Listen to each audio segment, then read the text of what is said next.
I want to give you guys something to shoot for as you're thinking about next year and you're thinking about kind of planning for your team, planning for your organization, kind of what is it that you want to plan for and shoot for.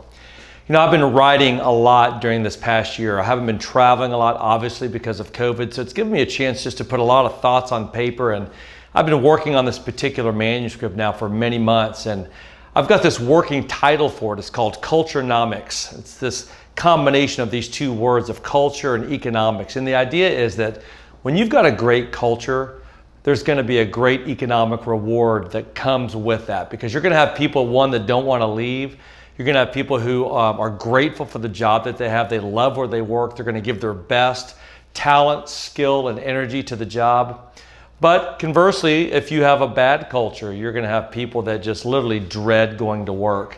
They get to work and they're just going to immediately begin looking at the clock, wondering when's 4 o'clock or 5 o'clock going to be here. And they're going to just do enough, just enough. They're not going to try to do more than they have to. They're just going to do just enough to get by. And see, there's an economic cost or benefit to a great culture. And there's a metaphor that I like to use when I talk about these great cultures. And the analogy I use, or the metaphor, is that of a picket fence culture.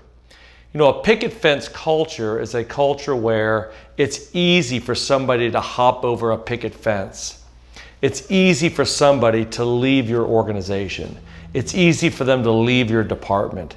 It's easy for them to leave your team, because it's like a little picket fence.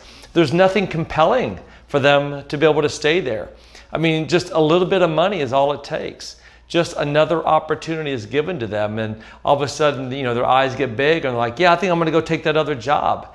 That's how easy it is for them to leave you, to leave your organization or your department. Versus a 200-foot wall culture. See, now that's a great culture. That's a culture where somebody would literally have to climb. It'd be like them climbing a 200-foot wall to have to leave you, to have to leave your department or your organization. See, now that's what you want to build. That's what you want to develop as a leader, is every day, what am I doing to contribute to the anatomy of a culture that's like a 200-foot wall for somebody to leave, versus somebody who could just do a little hop and a skip over that fence and they're off to another job. So I want to challenge all of us to begin thinking about this as you look at 2021. Ask yourself, what are the things you're going to be doing that's going to be contributing to a 200-foot wall culture and not a picket fence culture, where people say, I absolutely love where I work, and these are the reasons why I wouldn't go anywhere else. And if I did go somewhere else, it would be because it's so compelling. The reasons are so obvious to anyone that this is why I'm leaving. But apart from that, there's no way I would ever leave where I work. Let's challenge ourselves.